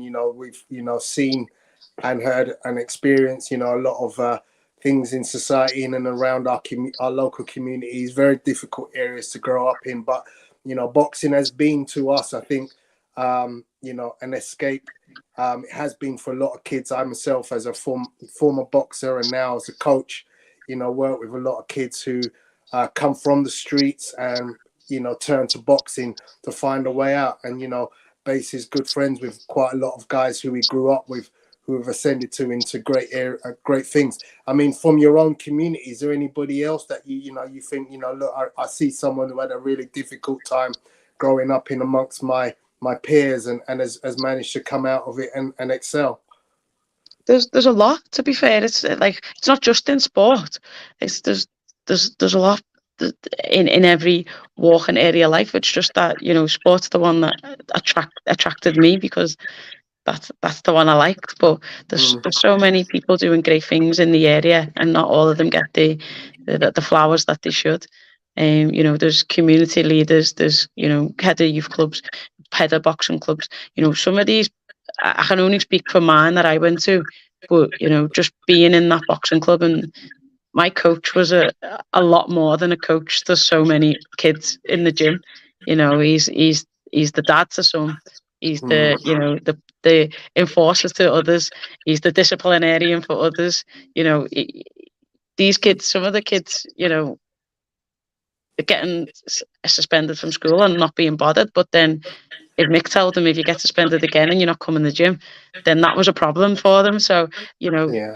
you can't just be a boxing gym anymore. There's so much more that goes into it that people don't see. And like you say, for kids who, are, of a certain class or whatever, are deprived in some way, that they see that as a way out, and it can be used as a very positive tool.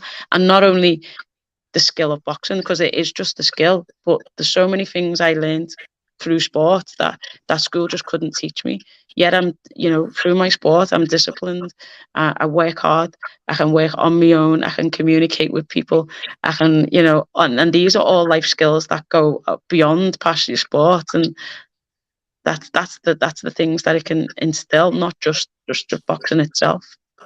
I totally agree with you. I mean, certainly, I had a coach in my gym, which was the All Stars gym in Paddington, London, which was formed by a guy called Isola Ake. And anybody who knows the game in London will know that Isola Ake from Ghana was, one of the most greatest trainers in the sport in London, and was recognized. He carried the Olympic torch. He was an MBE. Which actually brings me to a point about Ghana. Actually, you've got Ghanaian roots, right? Yeah, so my nan's dad was Ghanaian. Okay. My granddad, so my nan's mum and stuff was English, but her dad was Ghanaian, and my granddad was Jamaican. Okay, so which do you choose, jollof rice or rice and peas? Oh, rice and peas. That's no offense to jollof, but rice and peas all the way. Excellent. All right, so we just want to take it back to sort of the career again. So obviously after the setback with Vivian Obanoff, and you've had a couple fights leading up to the what's her name? Harper, the Terry Harper fight, yeah. So those fights, were they actually televised? Because I actually don't remember seeing the combat fights before obviously you and Harper were announced. So what happened? Were they actually on the Sky Sports shows, or were you having to go to other platforms to get those fights in? What happened there? Yeah, so my contract with Matchroom had run out, and obviously the idea was to win Obanoff and extend it and go in, but it didn't work out like that. So I went on to some MTK shows on IFL, I think. So they were on that, and then obviously we went into lockdown, and there was only me and somebody else that Terry Harper could fight, and I was the one that got the nod. Then boxing stopped, and I didn't know if I was going to get an opportunity again. And then obviously we went and had that great fight. Okay, so if we go to sort of that fight now, a lot of people wrote you off, and oh, you're just like an opponent, just another name to kind of put on Terry Harper's record. Now I wasn't one of them at the time. Luckily, I thought no, there was something about you in a lot of the interviews. I was listening. I'm like, she knows something that no one else knows. I feel like she's gonna do it. So when that fight happened and you got the draw, in your mind, did you feel like, okay, even though I haven't technically won, the fact it's a draw almost kind of means I won because I wasn't even supposed to get that far? Like, will the new opportunities come from here? Was you expecting, okay, I'm gonna get some more opportunities, or I'll get a chance even to right this wrong and kick on? Or what was kind of in your mind at that time? At the very point of when he said, and I think it was Ian John Lewis who scored at a draw, or whoever it was, I thought, if I'm honest, I was pissed off. I don't know if I can swear, but I was pissed off. So yeah, I was thinking, like, I was just annoyed. And then the thing about amateurs is that, you know, once a decision's been made, you know that it's not going to change. It's very rare that it's going to change. So once it's even though I was annoyed, I was like, you have to just take the positives because it's not going to change. Like, no one's going to ever. I don't think there's a pro decision yet. Whether the whole world can see it was the wrong decision, or, you know, just it. Sometimes it feels like that, but yeah, it was just one of them where you have to take the positives. And then, you know, I think weirdly that probably put me in good stead for other things and opened more doors, even though it was just the draw. I think it was like a kind of thing of, a lot of people thought I won, so they were like, you have to give her another opportunity. So that put pressure on other people to be able to do that. And, you know, the rematch and stuff, or whatever was promised and never happened. So it was what it was. But yeah, I ended up getting the Katie opportunity from that, which was probably two of my biggest opportunities at that time. And yeah, again, you know, stepped up. You get these opportunities. I think I felt so disrespected at the Terry Harper thing, because they were just like, I think everyone buys into like the hype train. So everyone was like, she's too fast, she's too fresh, she's too young, she throws this many shots around. And me and Joe literally dissected her for everything, and we counted the shots every round, how many she threw, how many she landed, and broke it down, what shots they were and everything. And we were just like, nah, you're just listening to what whoever's telling you, saying, and you're just buying into it. But we actually knew, like, you know, the output was amazing. She throws 30 shots around, and you know, 20 of them land. So her output's not that great. Do you know what I mean? That's how in depth we went. So I just didn't believe the hype, and I think that reflected in the performance. Do you think the fact that you suffered the cut in that fight maybe played to judges' minds as well? Like, oh, she must be doing better than we thought she was because she's caused this damage, even though it wasn't caused by an actual punch. Do you think that might have subconsciously played a part in their minds? I don't know, maybe, but I got the cut earlier on, and I think it was from round 3, and then that actually changed my game plan, because they'd said the referee had come over to us in the corner and said it was caused by a fist.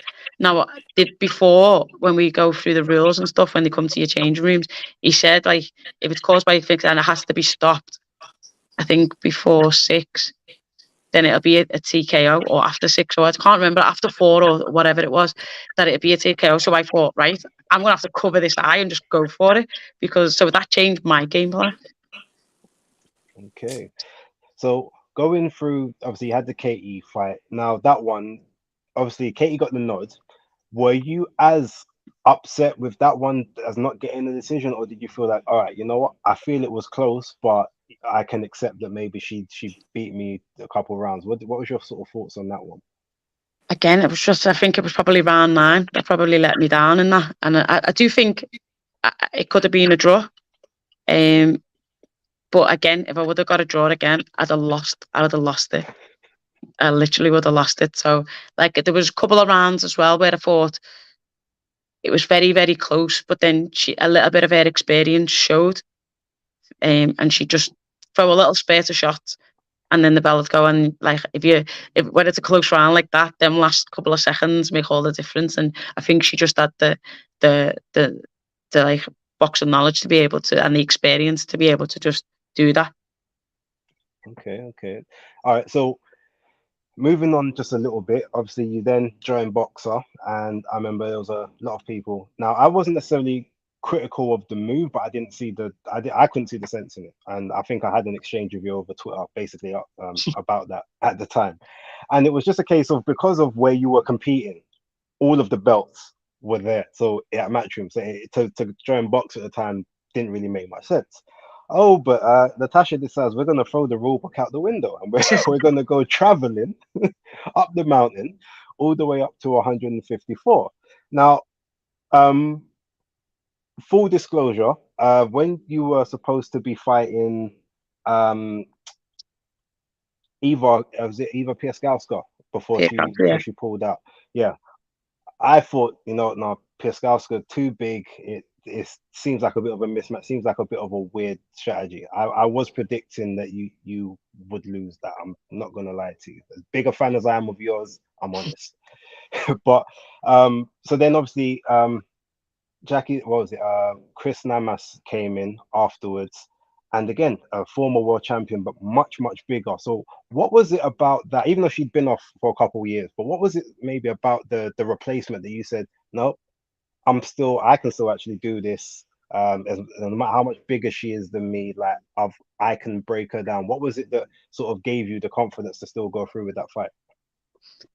Just the confidence in the training camp that I'd been through, and also, like, if you looked at the box rec and how she'd weighed in, I thought she wasn't actually a big 154 herself.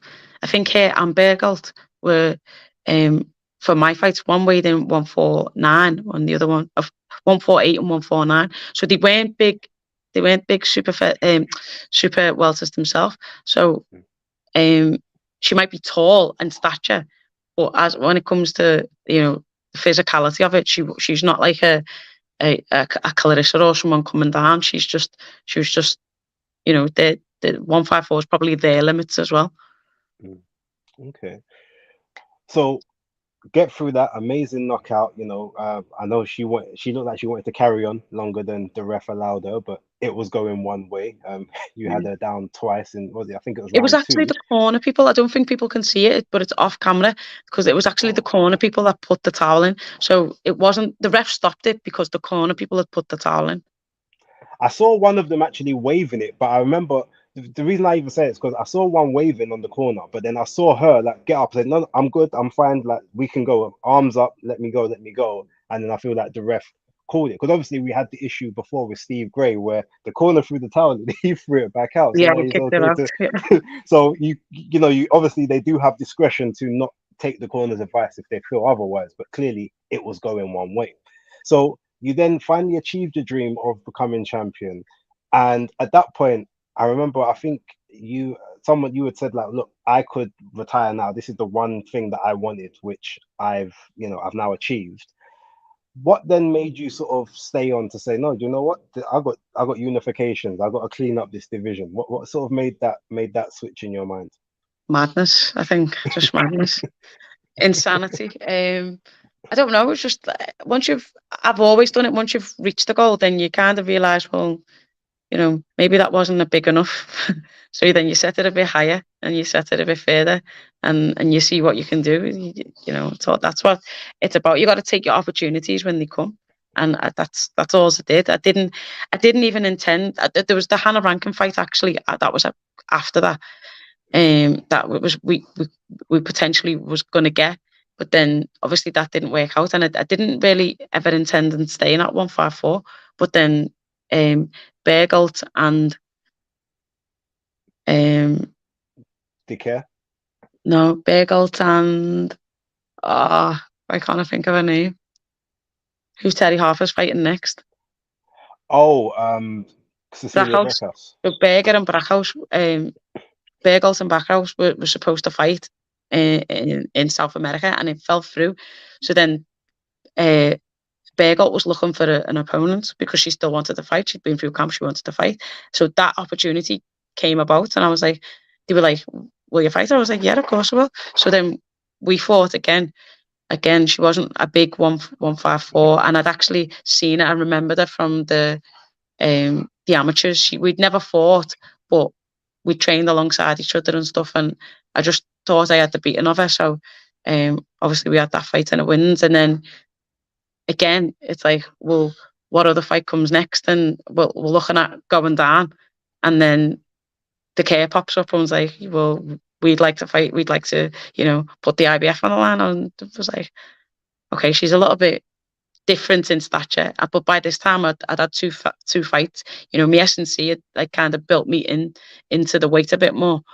I was like, yeah, come on, we'll test myself, and then obviously we had the care fight on one. So, all right, out of those fights, which was the hardest in the division? Was it the care?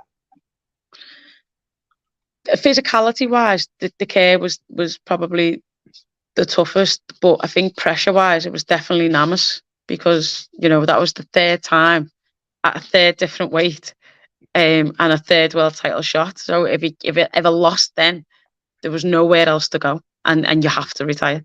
So the pressure for that fight was immense, and as soon as I won it, everyone's made up. It was on before Khan and stuff, but I just thought, thank God for that. Whew, that my biggest emotion was relief. I was thinking, thank God that I've done that. No, fair. Okay, so if we move to this year now, you said you wanted to be out initially in March, and then maybe move into a bigger fight afterwards. Did you have any ideas on who you kind of wanted to face? So what had happened is in the December, I'd gone away and gone on holiday with my little girl and went to see Paul Butler fight in Japan. But I was still in communication with boxing, and I was like, right, let's have another good year. Let's be active, let's be out. And they were like, well, we can. They said, who do you want to fight? And I was like, well, look at the big fights. There's McCaskill, there's Clarissa. They was like, would you fight Clarissa? Because obviously she's the one that was with Boxer at the time, so it was an easier fight to be made. So I was like, yeah, I'd fight Clarissa. So then we goes into talks about the Clarissa. It's kind of, I wouldn't say goes into talks, but it was like toing and froing, and like, where would it be? When would you want it? What and then she had her own contract with them that it had to be before this time. So I think it was before April. So I said, well, yeah, put it on the March in Manchester. Well, it's supposed to be Liverpool initially. Put it on the March in Liverpool. Or they said, we'll do it on the Josh Taylor, which was the April. So we're going back and forth. It goes into the January. We're still going back and forth. And then it just doesn't turn out. But by this time, because we're back and forth with on the Clarissa, everybody else, the McCaskill, not so much the Harper, but Harper and Brackhouse, and they're all taken up.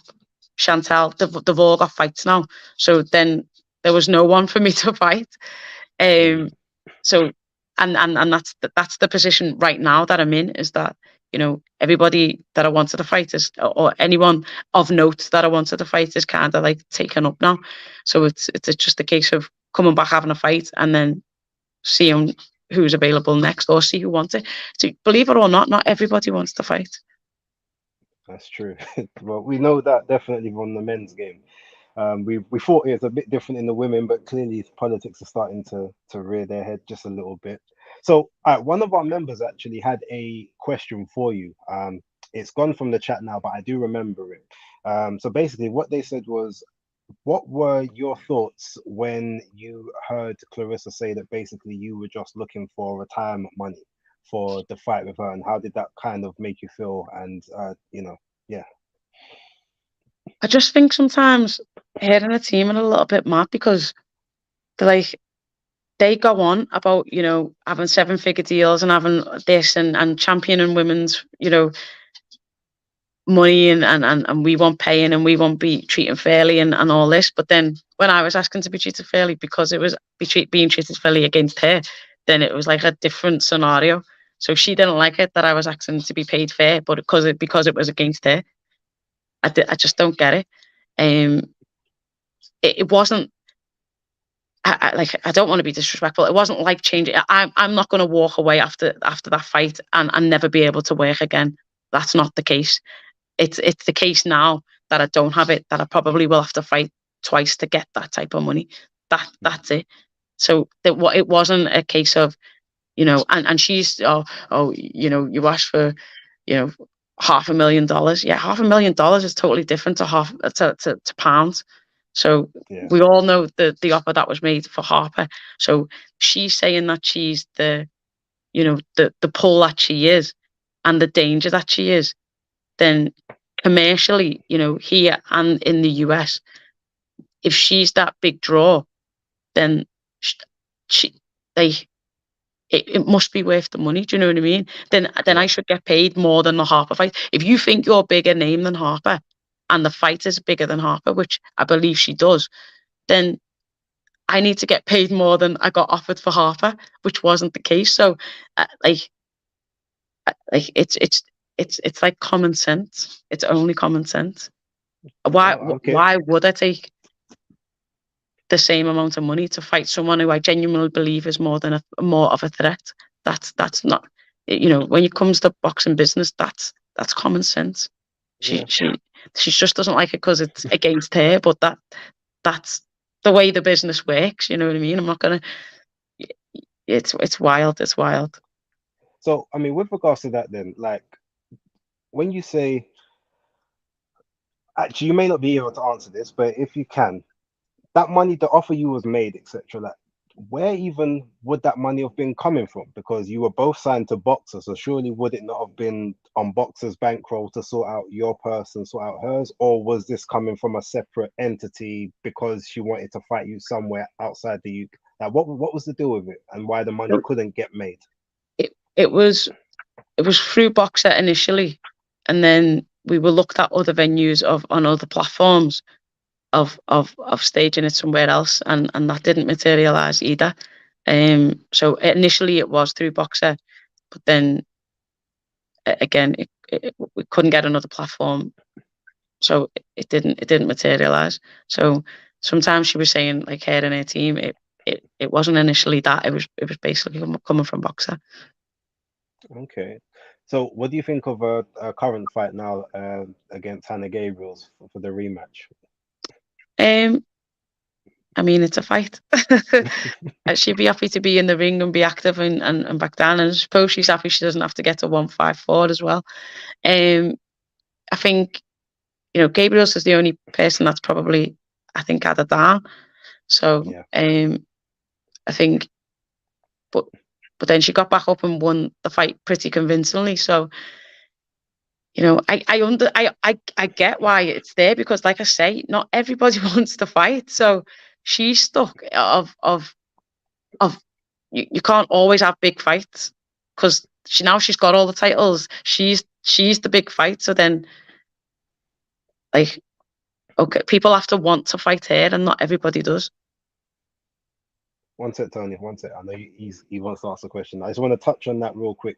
You say that, so because I actually said in the video that I thought Hannah Gabriels actually be like a better opponent for you, because you were both like naturally smaller girls. She's competed as low as welterweight before, and it would actually make sort of more sense, even though she's the WBC light heavyweight champ and the WBA heavyweight champ in boxing currently, which is it shows you just how thin the divisions get after a certain point.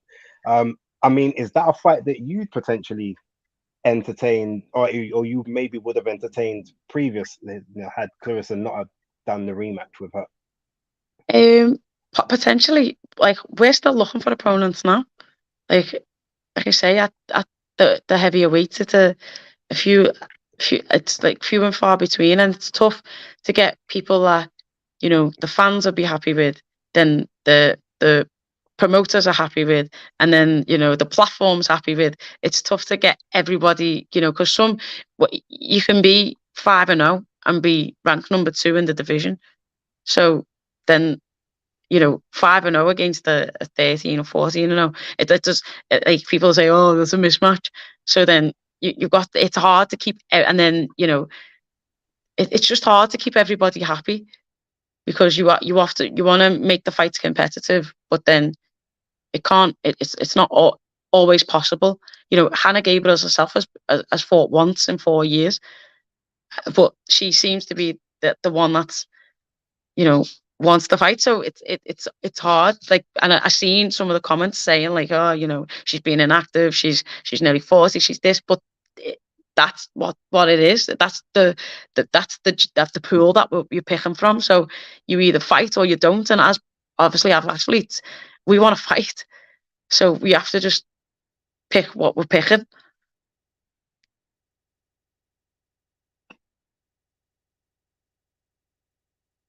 You're on mute, Tony. Okay, so there's obviously a lot of frustration with being in the position that you are at now, because when you were on your journey up, you just were given opponents. You could see it. You could see an opponent's record. You didn't have to look at their footage. You just knew, well, they competed at a certain number of fights, and you'd be like, okay, let's go and take what I've learned and take it into the ring. But now we're at this point in your career where we're playing politics. And unfortunately, what we're seeing in women's boxing now, with what you've just explained, is a resemblance to the men's game in terms of who's doing what within the game, why, where, and how. Why can't this happen? Because this platform doesn't want to agree deals with that platform. This promoter won't let his fighter or her fighter go across to that platform. The monies are not agreeing because, you're fighting in Saudi Arabia or you're fighting in Wembley Stadium. Obviously, boxing is a hot mess in terms of some of the politics that happens in and around the game.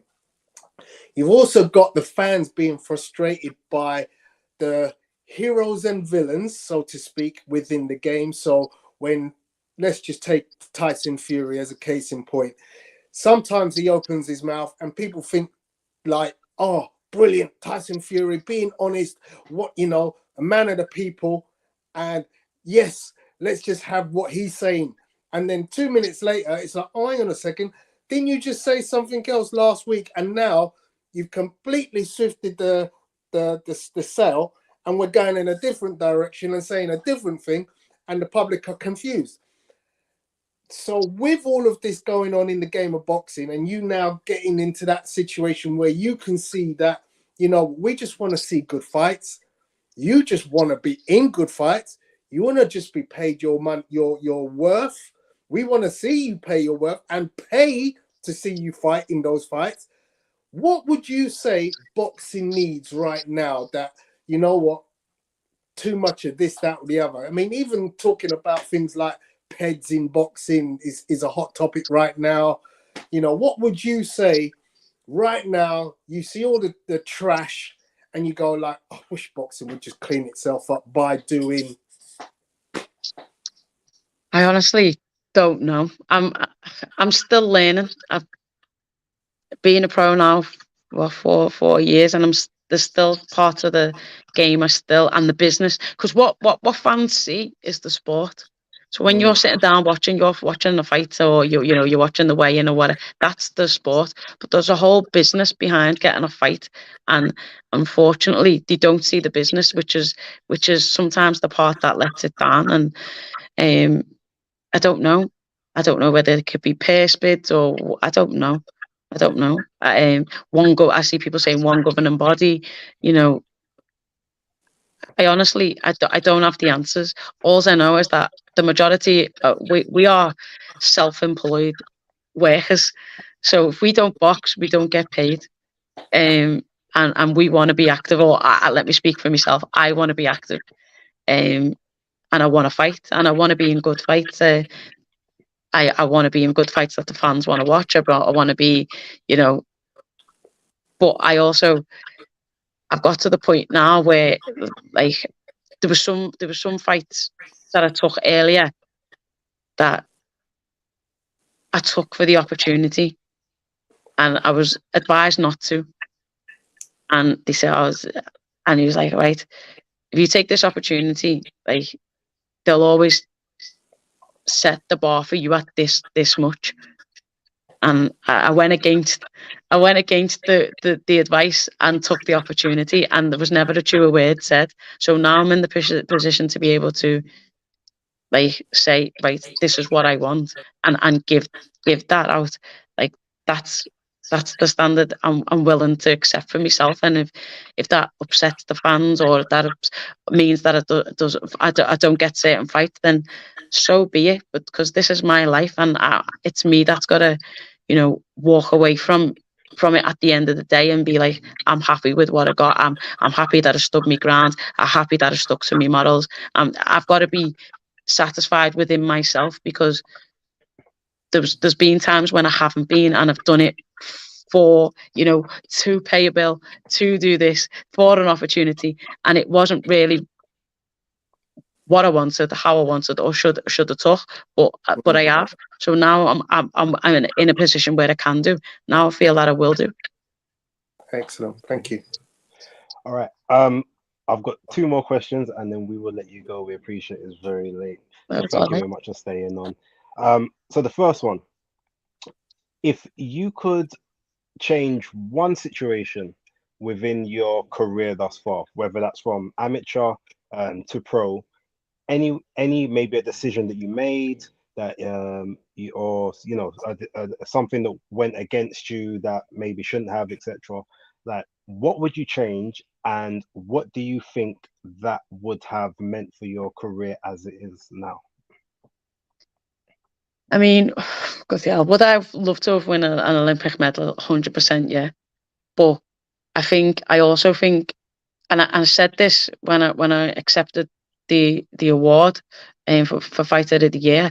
Like, okay, I had an amazing 2022, but this was 18 years in the making, and every single one of them decisions where you've gone there and you thought you won and you haven't, or you've boxed brilliant and haven't won, or you've sometimes you box rubbish and win. So every single thing that has happened, injuries, whatever it's been, has made me into the person that I am right this second, and the boxer that I am, and the athlete that I am, and the mum that I am right this second. So there's nothing that I regret, because without them downs and them heartaches and that pain, then it doesn't motivate you to become this person right now. So there's things that I would have loved to have got. I would have loved to have got an Olympic medal, would have loved to have got a Commonwealth medal, but I didn't, and I'm here because of them heartaches and because of them down times, and it makes them moments that I win against Amos and I win against Bergelt and I win against the K that much sweeter, because I've been through them down times as well.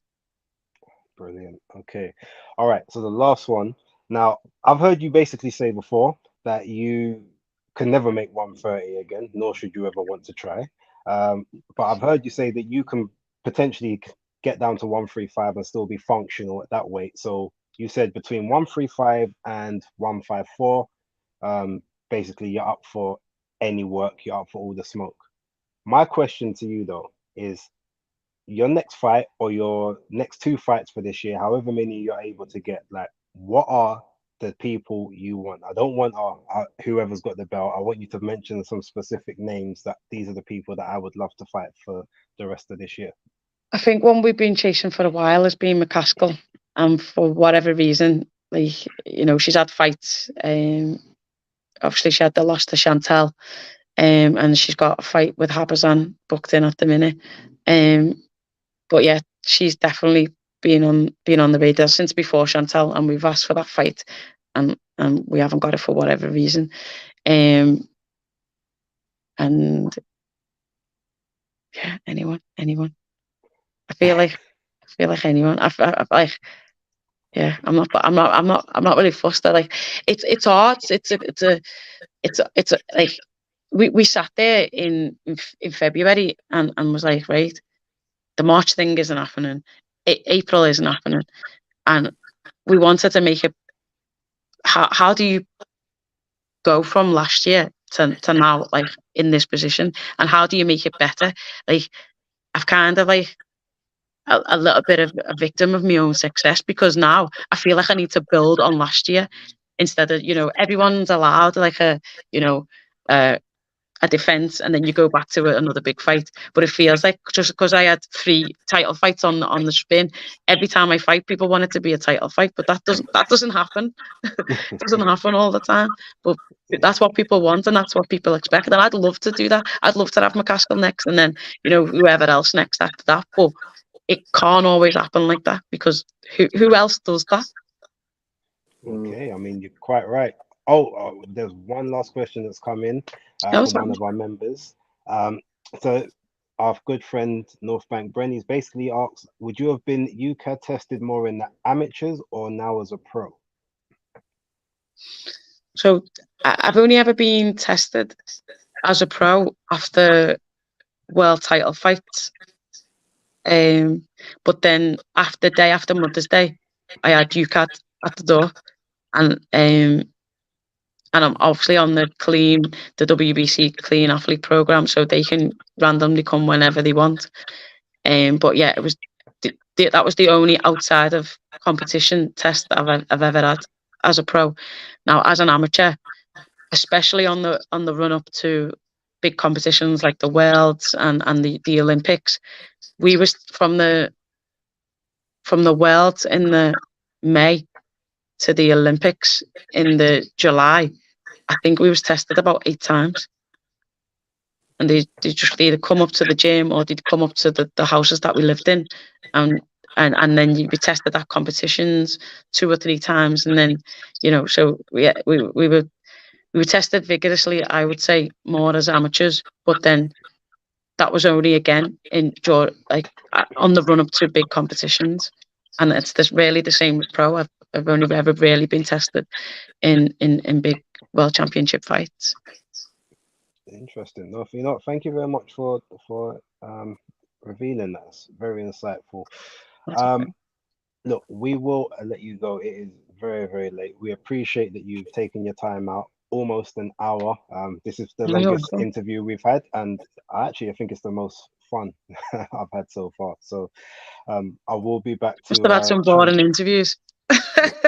Well, you know what? Because we've gone through different topics, and you've got a very storied career. So with some of the others, they're at the start of their journeys, so there's not as much to really delve into. Whereas there's a lot to really sort of dissect, and I feel like that's what's made this. Everyone says experience breeds great stories. So no, we appreciate it. Thank you very much. Is there anything you'd like to say before we let you go? No, I just thank you for having me on. Thank you for your supporting women's boxing, and thank you for being positive about it. And yeah, hopefully everyone learned something. And as soon as you have a fight date, please let us know. I will more than likely be there. So cool, will do. Yeah, thank you. You have a great one. Have a good night. And you, good night. Thank you very much, Natasha. Take care. Thank you. Good night.